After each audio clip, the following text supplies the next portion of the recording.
Kapan akan? Ya. Salam semua, selamat malam. Pada kesempatan malam hari ini ya, kita kembali lagi di pengajaran Selasa di Zoom Meeting WFM. Kali ini kita kedatangan tamu yaitu Ibu Festi yang akan membawakan tema iman yang mengubahkan merdeka dalam Kristus. Oke, sebelum kita memulai pengajaran dari Bu Festi, mohon kesediaan Bu Festi untuk buka dengan doa. Silakan Bu Festi. Shalom malam, Bapak dan Ibu, saudara-saudari semuanya. Kita akan belajar firman Tuhan dan kita akan buka dalam doa. Mari kita berdoa. Tuhan Yesus, kami bersyukur sekali pada malam hari ini. Kami masih memiliki kesempatan untuk belajar firman-Mu. Kami mau bertumbuh di dalam iman kami kepadamu, Tuhan. Malam hari ini kami mau belajar. Kami yakini, kami imani di dalam nama Tuhan Yesus bahwa kami sudah merdeka, kami sudah dibebaskan dari belenggu-belenggu dosa kami. Darah Yesus memerdekakan kami. Ajar kami terus Tuhan untuk terus bertumbuh di dalam iman kepadamu. Meyakini bahwa kemerdekaan hanya di dalam Yesus. Di dalam nama Tuhan Yesus, dengan pertolongan Roh Kudus, kami berdoa dan menyerahkan sesi ini ke tangan kuasa-Mu. Haleluya. Amin. Baik, Bapak Ibu, Saudara semua, mari kita akan belajar. Topik kita malam hari ini adalah merdeka di dalam Kristus. Ayat yang diambil dari Yohanes 8, ayat 31 dan 32. Saya akan bacakan terlebih dahulu. Yohanes 8, ayat 1 dan 32, begini bunyi firman-Nya. Maka katanya kepada orang-orang Yahudi yang percaya kepadanya, jikalau kamu tetap dalam firman-Ku, kamu benar-benar adalah murid-Ku, dan kamu akan mengetahui kebenaran, dan kebenaran itu akan memerdekakan kamu. Saya akan baca ayat selanjutnya, ayat 33, jawab mereka, kami adalah keturunan Abraham dan tidak pernah menjadi hamba siapapun. Bagaimana engkau dapat berkata, kamu akan merdeka? Kata Yesus kepada mereka, aku berkata kepadamu, sesungguhnya setiap orang yang berbuat dosa adalah hamba dosa. Ayat 35, dan hamba tidak tetap tinggal dalam rumah, tetapi anak tetap tinggal dalam rumah. Ayat 36 saya baca, jadi apabila anak itu memerdekakan kamu, kamu pun benar-benar merdeka. Yohanes 8 ayat 30 sampai 36 ini perikopnya judulnya adalah kemerdekaan, kebenaran yang memerdekakan. Kebenaran yang memerdekakan. Kebenaran di dalam Tuhan Yesus yang memerdekakan kita. Makanya judul pengajaran kita malam ini adalah merdeka di dalam Kristus. Nah, mengenai merdeka di dalam Kristus ya. Oke. Konsep kemerdekaan Tuhan Yesus di dalam ayat 31 tadi dikatakan, jikalau kamu tetap dalam firman-Ku, berarti tetap di dalam firman Tuhan, kamu benar-benar adalah murid-Ku. Kemudian karena sebagai murid, maka kita akan tahu kebenaran, dan kamu akan mengetahui kebenaran, dan kebenaran itu akan memerdekakan kamu. Ayat ini, perkataan Tuhan Yesus ini sebenarnya ditujukan kepada siapa? Mari kita akan melihatnya.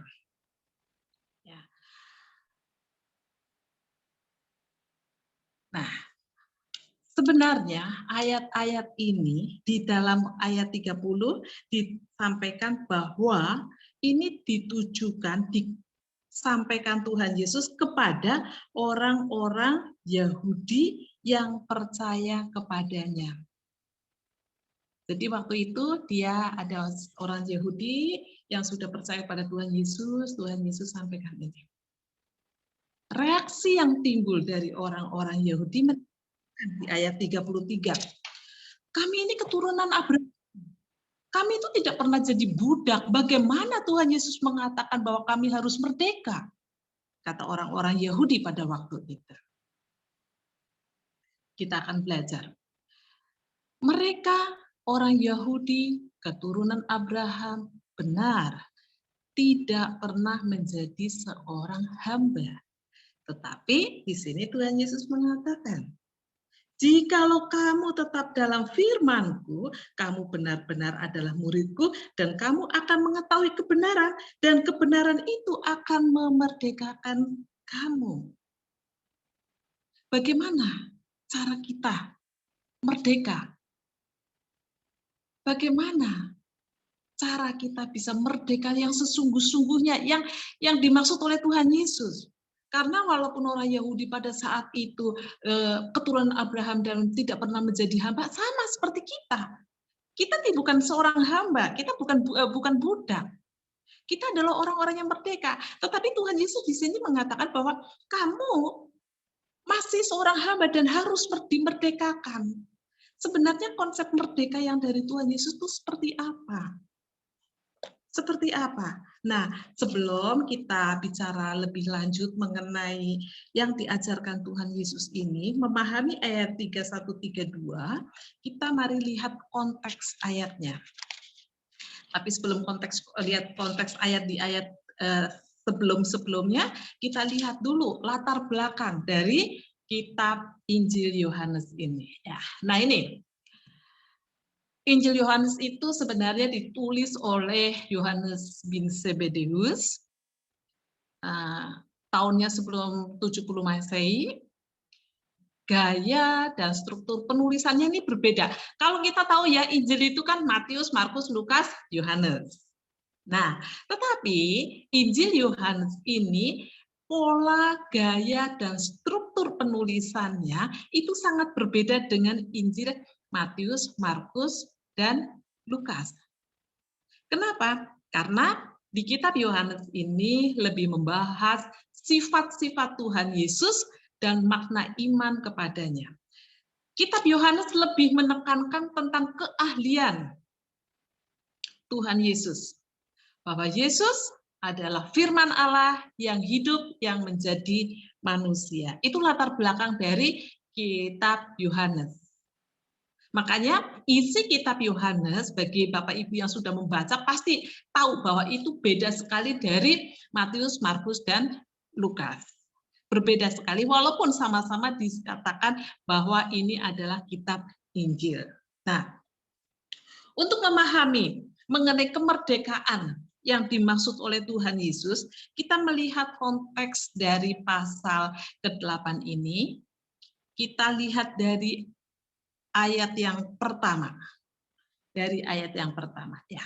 Kita melihat coba ya. Di dalam Yohanes pasal yang 8 ayat pertama sampai dengan ayat yang ke-11, sebenarnya pada waktu itu Tuhan Yesus sedang mengajar di Bait Allah.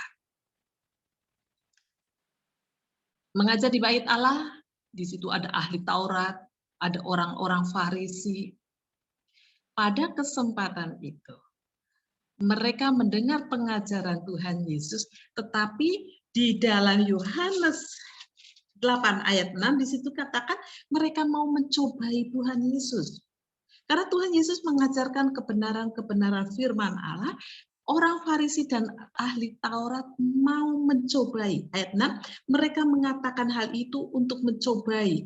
Bagaimana mereka berusaha mencobai Tuhan Yesus? Nah, Yesus diperhadapkan kepada persoalan yang terjadi pada saat itu bahwa orang Farisi dan ahli Taurat membawa perempuan yang kedapatan berbuat zina. Hukum pada waktu itu, kalau perempuan kedapatan berbuat zina, itu pasti dirajam batu sampai mati. Orang-orang Farisi melihat ini. Orang-orang ahli Taurat melihat ini, bahwa inilah kesempatan untuk mencobai Tuhan Yesus. Karena Tuhan Yesus mengajarkan kasih. Tuhan Yesus mengajarkan pengampunan. Nah, hukum Taurat yang ada pada saat itu, perempuan yang ketahuan berbuat zina harus dirajam batu, maka itu dihadapkan kepada Tuhan Yesus. Mereka ingin tahu apa yang akan dilakukan oleh Tuhan Yesus terhadap perempuan yang kedapatan berbuat zina itu. Mereka mau cobai Tuhan Yesus. Persoalan ini apa yang akan dilakukan? Nah, Tuhan Yesus adalah Allah. Dia adalah guru yang agung. Dia adalah pengajar.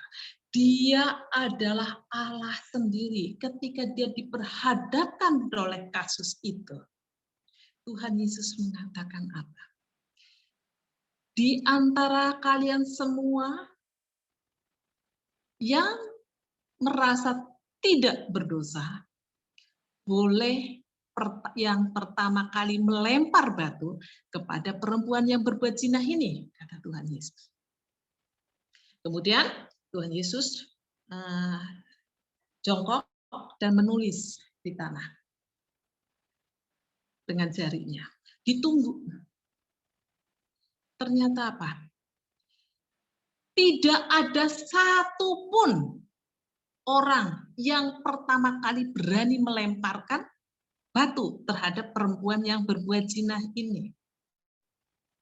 Artinya apa? Artinya tidak ada satupun mereka, baik ahli Taurat maupun orang-orang Farisi, mengaku sebagai orang yang kudus tanpa dosa. Mereka semua tahu bahwa mereka itu punya dosa semua. Sehingga tidak ada satupun yang bisa melempar batu kepada perempuan yang jelas-jelas sudah ketangkap berbuat zina. Akhirnya setelah ditunggu lama, tidak ada orang yang melempar batu. Tuhan Yesus tanya kepada perempuan itu, kemana semua orang? Semua orang sudah meninggalkan dia. Tinggal perempuan yang ketangkap berbuat zina itu bersama dengan Tuhan Yesus. Mari kita lihat apa yang dikatakan Tuhan Yesus di ayat 12. Ayat 11, maaf. Sebelumnya ayat 10, lalu Yesus bangkit berdiri dan berkata kepadanya, hai perempuan, di manakah mereka? Tidak adakah seorang yang menghukum engkau? Jawab perempuan ini, tidak ada Tuhan. Lalu kata Yesus, aku pun tidak menghukum engkau, pergilah dan jangan berbuat dosa lagi mulai dari sekarang. Mari kita perhatikan. Tuhan Yesus, dia pengajar. Allah sendiri yang mengajar umatnya mengenai kebenaran, kehidupan, firman Allah. Ketika dicobai oleh Farisi dan oleh ahli Taurat, dengan kasus yang cukup pelik, Tuhan Yesus memberikan satu teladan, memberikan pengajaran kepada semua orang, bahwa semua orang sesungguhnya adalah orang-orang yang berdosa. Semua orang-orang yang berdosa. Dan perhatikan, Tuhan Yesus melepaskan perempuan yang berbuat dosa itu dari hukuman rajam. Artinya apa? Tuhan Yesus punya kuasa untuk mengampuni dosa. Tuhan Yesus membebaskan. Saya percaya kok kalau perempuan itu tidak dibawa di kaki Tuhan Yesus, tidak dihadapkan ke Tuhan Yesus, itu pasti mati dirajam. Itu pasti. Tapi Tuhan Yesus mengampuni perempuan itu. Ada yang protes ketika orang Farisi dan ahli Taurat ketika Tuhan Yesus membebaskan perempuan itu? Enggak ada. Kenapa? Mereka sudah pergi semua. Mereka sadar bahwa mereka pun adalah orang-orang yang berdosa. Dan inilah pengajaran yang dari Tuhan Yesus yang dahsyat sekali. Allah, Tuhan Yesus mampu mengampuni dosa. Tuhan Yesus membebaskan perempuan itu dari hukuman kematian. Ini latar belakangnya yang pertama. Yang kedua, kenapa tadi Tuhan Yesus mengatakan mengenai bagaimana merdeka di dalam Yesus? Yang kedua, ayat yang selanjutnya ya. Ayat 12 sampai 20. Perikop yang kedua ini, Tuhan Yesus adalah terang dunia. Di dalam ayat 12 sampai 20 di situ menyatakan bahwa Tuhan Yesus menyatakan dirinya adalah terang dunia.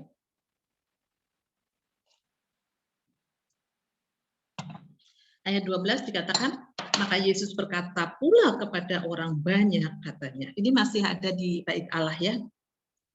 Ada sesi pengajaran lagi di bait Allah. Akulah terang dunia, barang siapa mengikut aku, ia tidak akan berjalan dalam kegelapan, melainkan ia akan mempunyai terang hidup. Tuhan menyatakan dirinya bahwa akulah terang dunia. Yesus memproklamirkan diri bahwa dia adalah terang dunia. Mari kita melihatnya. Yesus di ayat 14 mengatakan begini. Jawab Yesus kepada mereka, katanya, biarpun aku bersaksi tentang diriku sendiri, namun kesaksianku itu benar. Sebab aku tahu dari mana aku datang dan kemana aku pergi. Tetapi kamu tidak tahu dari mana aku datang dan kemana aku pergi. Maksudnya apa? Tuhan Yesus memberikan satu kesaksian. Hidupnya, kehidupannya bisa dilihat oleh orang begitu jelas, dinilai oleh orang terang, bisa dinilai oleh orang semuanya itu bahwa Tuhan Yesus itu tidak ada cacat, tidak ada dosa di dalam pemikiran, di dalam konsep hidupnya, dalam pengajarannya. Dia sangat terang, dia itu bisa dilihat oleh semua orang. Bahwa Yesus bersaksi, kesaksiannya itu benar. Tidak ada cacat sedikit pun. Adalah satu kebenaran. Kemudian di ayat yang 16 dikatakan, dan jikalau aku menghakimi, maka penghakimanku itu benar. Yesus ketika menghakimi, penghakimannya benar. Penghakimannya itu adil.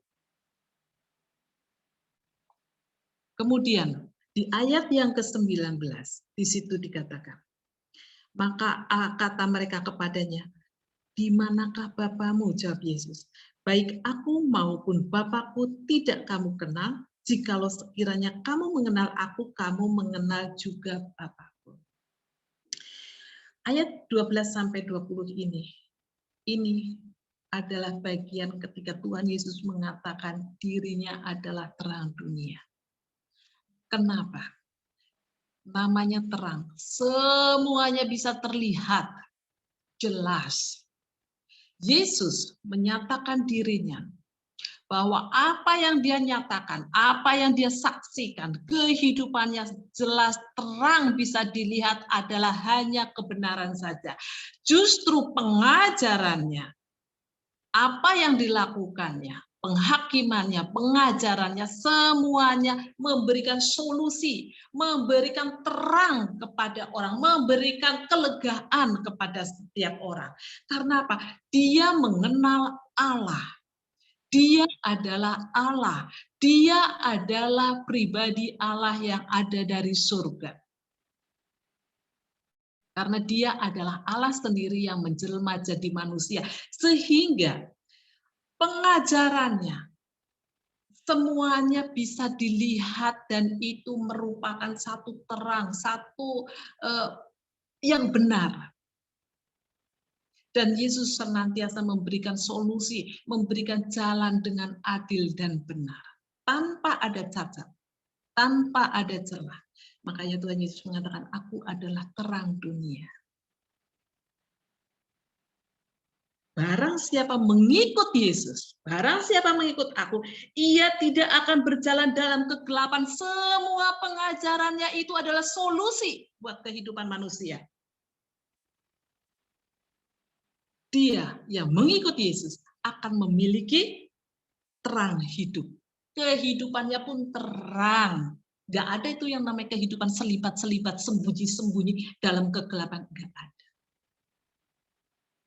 Kalau kita mengikut Yesus, hidup kita mau dimanapun juga kita tampil, dimanapun juga bisa terlihat terang.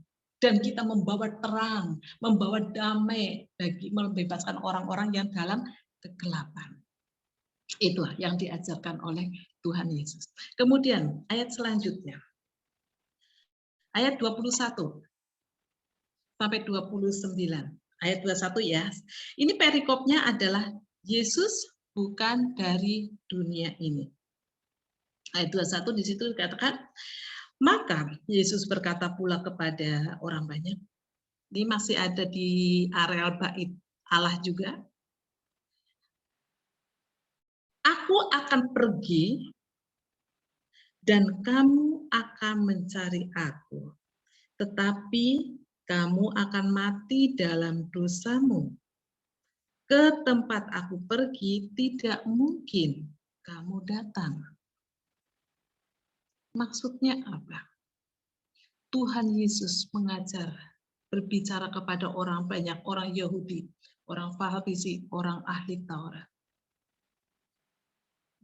Yesus menyatakan bahwa dia sebenarnya berasal dari dia sebenarnya adalah Allah sendiri yang datang ke dunia ini. Yesus menyatakan bahwa dia sendiri adalah Allah yang menjelma menjadi manusia. Makanya di sini dikatakan bahwa aku akan pergi, kamu akan mencari aku, tetapi kamu tidak bisa datang ke tempat Tuhan Yesus. Karena apa? Tuhan Yesus itu ada di surga, sedangkan orang-orang banyak di situ adalah manusia biasa yang mereka tahu bahwa mereka adalah orang-orang yang berdosa, dan orang yang berdosa itu tidak akan mungkin bisa datang ke surga. Pasti neraka. Makanya Tuhan Yesus mengatakan ini. Kamu tidak bisa. Nah, karena apa? Tuhan itu berasal dari surga. Nah, mari kita melihat. Yesus menyatakan diri, memberitahukan kepada umat yang ada di bait Allah itu bahwa dia adalah jelmaan Allah, firman Allah yang menjelma menjadi manusia, firman Allah yang menjadi manusia, firman Allah, Yesus berasal dari surga. Orang-orang yang ada di situ, ada yang percaya. Dari konteks tadi ya, dari ayat 1 sampai 10 yang menyatakan bahwa ada perempuan yang berzina, Pak Tuhan Yesus sedang mengajar ya, dicobai oleh Farisi dan ahli Taurat. Akhirnya Tuhan Yesus berhasil di dalam memecahkan problem itu. Kemudian yang kedua, Tuhan Yesus menyatakan diri, memberitahu bahwa dia ada terang dunia, bahwa semua orang yang mengikut dia akan melihat terang dan hidup dalam terang. Kemudian Tuhan Yesus juga memberitahukan bahwa sesungguhnya dia itu berasal dari surga. Ya. Nah, dari konteks ayat 8 ini, pasal 8 ini, dari ayat 1 sampai dengan ayat yang ke-39 29 ini, sesungguhnya Tuhan Yesus mengajarkan kepada umat yang ada di bait Allah itu, orang-orang Yahudi termasuk ahli Taurat dan orang-orang Farisi, dia ajarkan, dia tegaskan bahwa Yesus adalah seorang pengajar yang benar. Dia guru agung. Dia bisa mengampuni dosa. Dia bisa membebaskan perempuan yang berbuat zina itu dari hukum rajam. Kemudian Yesus menyatakan dirinya di ayat 12 bahwa dia, Yesus adalah terang dunia. Dan ayat yang ke-21 sampai 29 menyatakan bahwa Yesus adalah dari surga, dia adalah juru selamat. Allah yang menjelma menjadi manusia. Puji Tuhan, haleluya. Setelah memberikan pengajaran-pengajaran ini, di ayat yang 30 yang tadi kita sudah baca, di situ dikatakan, setelah Yesus mengatakan semuanya itu, banyak orang percaya kepadanya.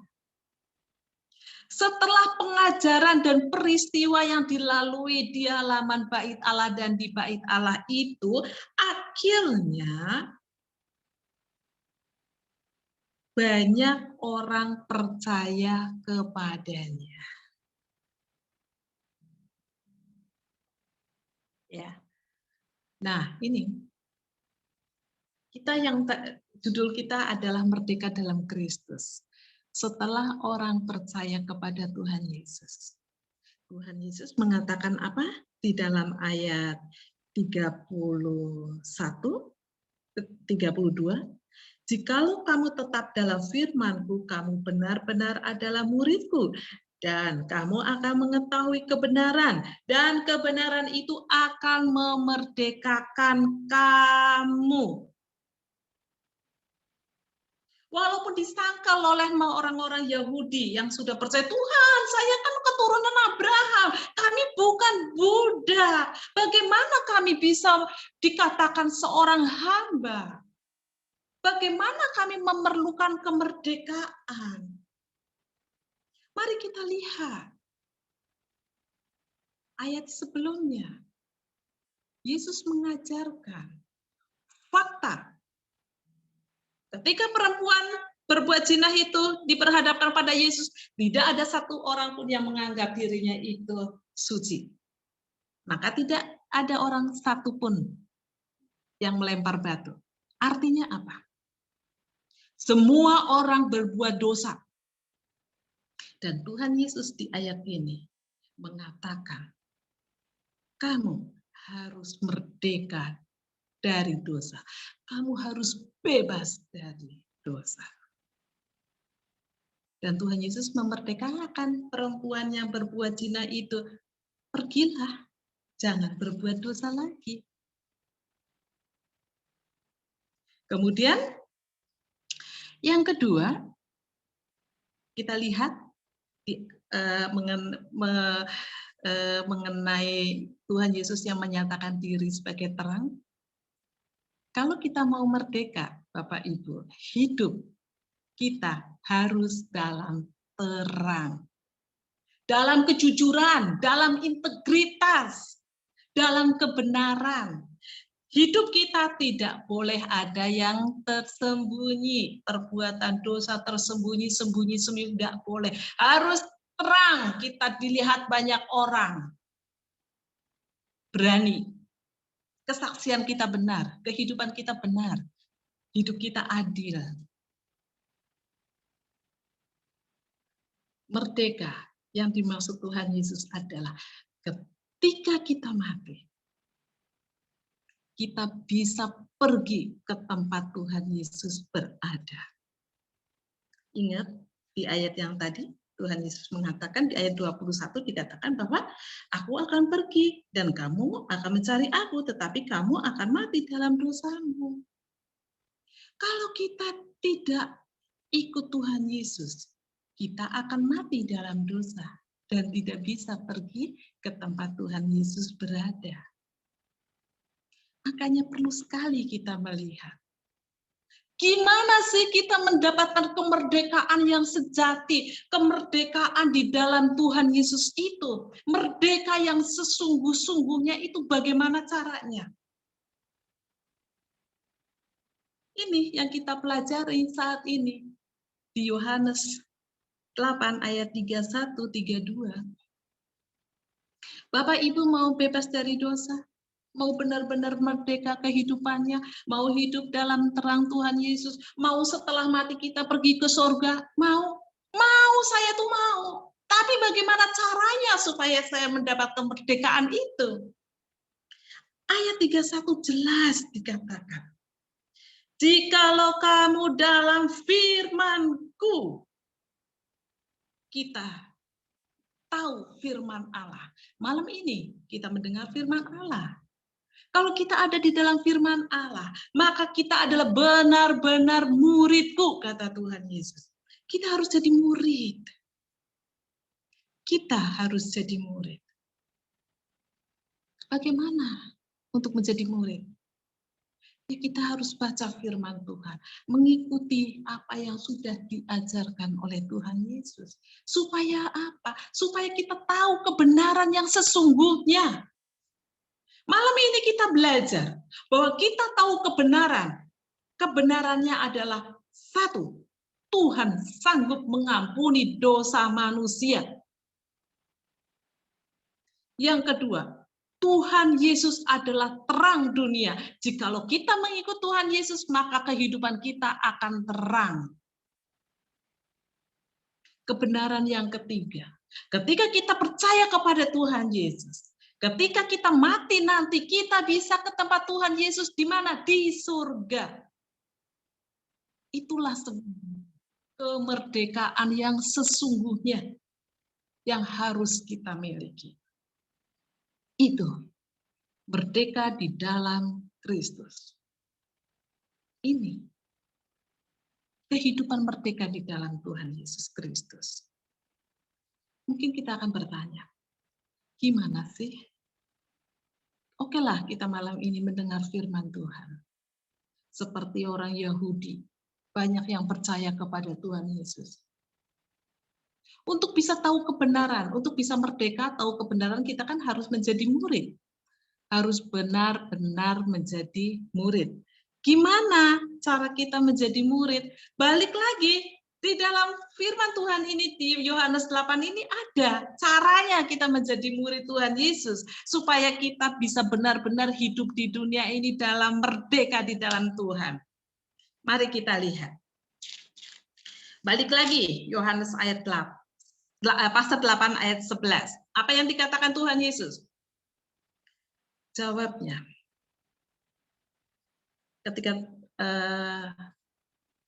Tuhan Yesus tanya kepada perempuan yang berbuat zina, "Hai perempuan, di manakah mereka yang akan menghukum engkau? Tidak adakah seorang yang menghukum engkau?"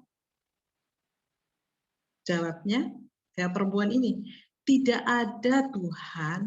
Lalu kata Yesus, "Aku pun tidak menghukum engkau. Pergilah dan jangan berbuat dosa lagi. Mulai dari sekarang." Ini adalah firman Tuhan. Kalau kita saat ini sudah mendengar firman Tuhan, kita mau menjadi murid Tuhan Yesus, syarat yang pertama adalah jangan berbuat dosa lagi. Bertobat seperti perempuan yang kedapatan berbuat zina itu, bertobat dan jangan berbuat dosa lagi. Kamu akan merdeka di dalam Yesus. Iman kamu akan bertumbuh. Kamu akan percaya menjalani hidup ini, percaya penuh kepada Tuhan Yesus bahwa kita benar-benar merdeka dan pasti sudah merdeka di dalam Tuhan Yesus. Pertama, bertobat. Jangan berbuat dosa lagi. Saya tidak tahu Bapak, Ibu, dan Saudara sekarang masih melakukan dosa apa. Kita tidak pernah tahu. Yang tahu hanya pribadi kita dengan Tuhan Yesus. Mari menjadi murid Tuhan Yesus benar-benar supaya kita memiliki kemerdekaan yang sejati. Jangan berbuat dosa lagi, kata firman Tuhan. Pergilah dan jangan berbuat dosa lagi. Mulai kapan? Mulai dari sekarang, kata firman Tuhan. Mulai dari sekarang, mulai malam ini. Mari kita lihat, jangan berbuat dosa lagi. Kemudian yang kedua, bagaimana cara kita menjadi murid Tuhan Yesus? Ayat yang pasal 8 ayat 12. Maka Yesus berkata pula kepada orang banyak, katanya, "Akulah terang dunia. Barang siapa mengikut aku, ia tidak akan berjalan dalam kegelapan, melainkan ia akan mempunyai terang hidup." Barang siapa mengikut aku, kata firman Tuhan, kata Tuhan Yesus. Artinya apa? Mari kita semua ikut Tuhan Yesus. Kita ikut iring Tuhan Yesus dari sekarang.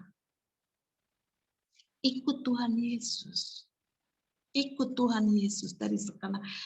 Kenali Tuhan Yesus dari sekarang. Jangan kita mengenal Tuhan Yesus nanti, tapi sekarang.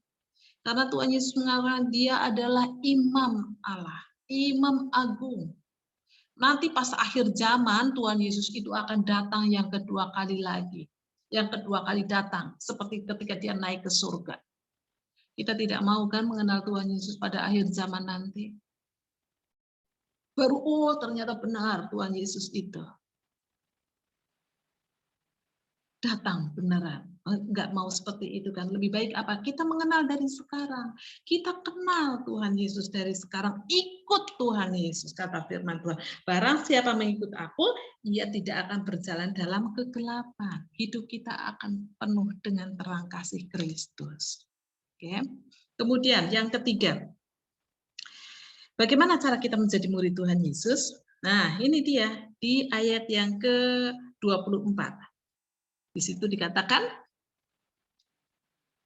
karena itu tadi aku berkata kepadamu bahwa kamu akan mati dalam dosamu, sebab jikalau kamu tidak percaya bahwa akulah dia, kamu akan mati dalam dosamu. Bapak Ibu pengen merdeka, percayalah kepada Tuhan Yesus bahwa Yesus adalah Allah yang menjelma menjadi manusia. Percayalah. Kalau kita percaya kepada Tuhan Yesus, apa kata Tuhan Yesus? Ketika kita mati, kita tidak mati dalam dosa kita. Tetapi kita memiliki kehidupan, kita bisa pergi ke tempat Tuhan Yesus di mana di surga, karena Tuhan Yesus itu berasal dari surga.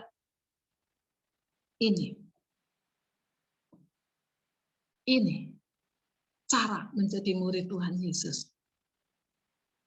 Supaya kita apa? Kita perlu menjadi murid Tuhan Yesus. Karena firman Allah di ayat 31 tadi dikatakan, maka katanya kepada orang Yahudi yang percaya kepadanya, jikalau kamu tetap dalam firman-Ku, kamu benar-benar adalah murid-Ku, dan kamu akan mengetahui kebenaran, dan kebenaran itu akan memerdekakan kamu. Cara menjadi murid Tuhan Yesus malam ini kita harus mengambil keputusan untuk bisa benar-benar merdeka. Jangan berbuat dosa lagi. Ikutlah Tuhan Yesus dan percayalah kepada Tuhan Yesus. Kalau kita melakukan 3 hal ini, iman kita, kepercayaan kita kepada Tuhan Yesus akan terus bertahan. Kita akan terus imannya bertumbuh, percaya kepada Tuhan Yesus. Dan kita pun hidup dengan sukacita. Karena apa? Kita punya iman bahwa kita adalah orang-orang yang sudah dimerdekakan dari dosa. bahwa kita itu merdeka, bukan hamba dosa. Kehidupan kita itu penuh dengan terang. Dan ketika kita mati, kita itu bisa pergi ke tempat Tuhan Yesus, ke surga. Kita dibebaskan dari api neraka. Kita dibebaskan dari hukuman dosa. Sebenarnya kemerdekaan yang sesungguhnya adalah ketika kita bebas dari ancaman hukuman dosa, bebas dari hukuman neraka. Dan kita dari belajar dari Yohanes 8 ini tahu kebenaran bahwa Yesus sanggup mengampuni dosa kita. Bahwa Yesus sanggup memberikan terang dalam kehidupan kita. Terang bagi jalan kita selama di dunia ini.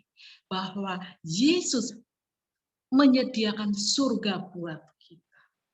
Karena ketika kita percaya Tuhan Yesus, kita bisa pulang bersama Tuhan Yesus di surga. Bapak, Ibu, percayalah bahwa saat ini Tuhan Yesus ada di surga. Karena apa? Tuhan Yesus mati di kayu salib. Itu benar adanya. Yesus dikubur pada hari yang ketiga bangkit dari antara orang mati. Masih ada di dunia selama 40 hari. Setelah itu, Yesus disaksikan banyak orang. Banyak orang Yahudi melihat Yesus naik ke surga. Dia terangkat. Itulah Yesus. Disaksikan banyak orang. Itu adalah fakta. Yesus ada di surga. Janji firman Tuhan. Jikalau kita berhenti, tidak berbuat dosa lagi, ikut Tuhan Yesus, percaya kepada Tuhan Yesus, kita merdeka dari hukuman neraka. Kita merdeka, kita dibebaskan, karena hanya Yesus yang sanggup mengampuni dosa kita. Saya bersyukur sekali. Pengajaran dari Yohanes 8 ini sangat memberkati dan menguatkan iman. Mantap. Ikut Yesus, percaya Yesus. Kita merdeka. Kita hidup bebas. Penuh dengan sukacita di dalam Tuhan. Punya jaminan keselamatan, bebas dan merdeka dari api neraka. Itu yang paling penting. Haleluya, puji Tuhan. Bapak, Ibu, dan Saudara, saya tidak tahu apa yang masih Bapak, Ibu sembunyikan. Apakah kehidupan kita sudah terang benderang atau belum? Marilah kita bertobat. Jangan berbuat dosa lagi. Hiduplah dalam terang Kristus, ikut Tuhan Yesus. Ikut aturan-aturan yang dari Tuhan Yesus. Dan percayalah kepada Tuhan Yesus. Jangan pernah goyah. Karena fakta, Yesus adalah Allah. Amin. Puji Tuhan, kiranya pengajaran malam hari ini bisa menjadi berkat dan membuat kita bertumbuh di dalam iman kepada Tuhan Yesus. Karena sesungguhnya hanya iman dan percaya kepada Tuhan Yesus. Itu syaratnya untuk jadi murid Tuhan Yesus. Ikut Tuhan Yesus dan hentilah dari dosa-dosa kita. Baik, mari kita berdoa. Tuhan, terima kasih. Engkau memberkati kami, Engkau mengajar kami, Engkau menolong kami. Engkau bukakan kebenaran-kebenaran firman-Mu Tuhan. Bahwa Engkau adalah Allah yang sanggup mengampuni dosa. Engkau adalah terang dunia. Dan Engkau adalah Allah yang dari surga. Terima kasih Tuhan Yesus, ajar kami untuk menjadi murid-Mu mulai saat ini. Dan biarlah kami menikmati kehidupan yang merdeka di dalam Kristus. Penuh sukacita dan damai di sejahtera. Kelimpahan berkat, bagaikan kehidupan di surga. Penuh sukacita dan damai sejahtera. Walaupun kami masih hidup di dunia. Karena kami percaya. Tuhan Yesus memberikan damai sejahtera. Memberikan jaminan keselamatan. Memberikan jaminan kemerdekaan. Bagi kami dari hukuman api neraka, dari kematian atas dosa. Terima kasih Tuhan Yesus. Di dalam nama Tuhan Yesus, dengan pertolongan Roh Kudus, kami sudah berdoa. Amin. Ya. Puji Tuhan. Silakan waktu saya kembalikan kepada Bro Agus. Ya, terima kasih ya, kita udah